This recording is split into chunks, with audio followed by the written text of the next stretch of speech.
In the name of Allah, the most compassionate, the most merciful, dear friends and fellows, it is said that survival of the fittest, mean the rule of survival of the fittest, or maybe the society of the survival of the fittest. We are living in a society where we cannot afford to become a weak person because the weak people are not allowed, not given their rights at all. They are not treated well at all. They are not provided with a level playing field. So we don't have to become a weak person at all. We do have to make a decision that I have to become a strong person. I do have to stay as a strong person. Strength is important for me. That is actually that is very important. One strength is that of the physical, another strength is that of the mental.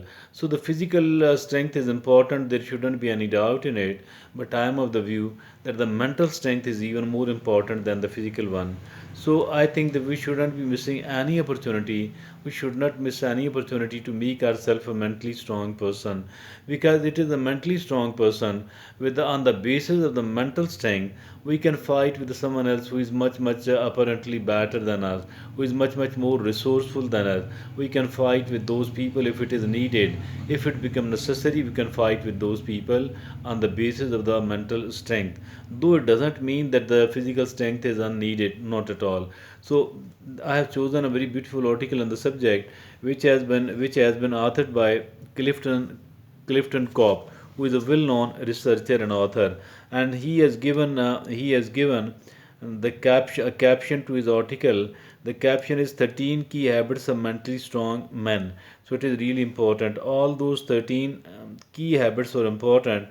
So let's look upon each one of those key habits. First of all, the author says they practice gratitude. Yes, gratitude is more important. Gratitude means that we are grateful to Allah subhanahu wa ta'ala, we are thankful to Allah subhanahu wa ta'ala, and to our parents and to the rest of the people as well for whatever we have been given and gifted with. And instead of complaining, criticizing, etc., it is far more important to practice gratitude. And number two, the author says they embrace failure. They embrace failure. Yes, indeed. The failure, I think that we should accept it, we should embrace it, and we should learn from it, because if it is a failure today, it will become a success tomorrow, because we can learn a lot out of our failures. So we don't need to worry at all. So the third is, they welcome change. Yes, change is unstoppable, the change is invincible. There are people who are trying to fight the change, but their failure is 100% sure. So we don't need to fight the change at all. Rather, we need to accept it, we need to embrace it. This is the third. The fourth key habit of mentally strong men is they step out of their comfort zone. Yes, it is our comfort zone which doesn't allow us to become more productive person, to perform at optimal level. So we do have to come out of our comfort zone. As for those things that easy things are concerned, I think we should learn to do the difficult and the challenging things as well. So that is actually the coming out of comfort zone.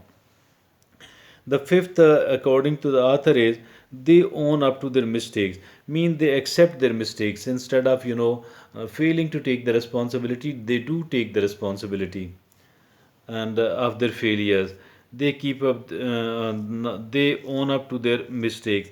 The sixth is they keep their emotions in check.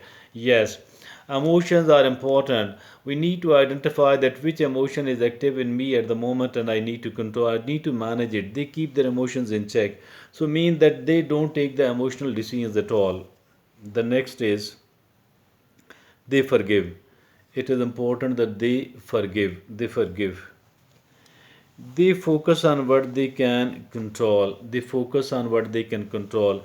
Instead of paying attention to the things they cannot control, they prefer to look upon the things which they can control, and that is really important because the improvement can be made here in the things we can control. And the ninth is they set healthy boundaries. Yes, healthy boundaries, we do have to set the healthy boundaries for we ourselves.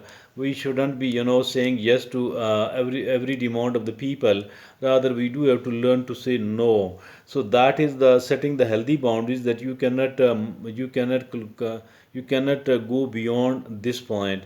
As for my life is concerned, also respecting other people's boundaries. The 10th is they celebrate their progress. Yes, they should celebrate their progress. If at all a progress is made, then the person should learn to reward oneself.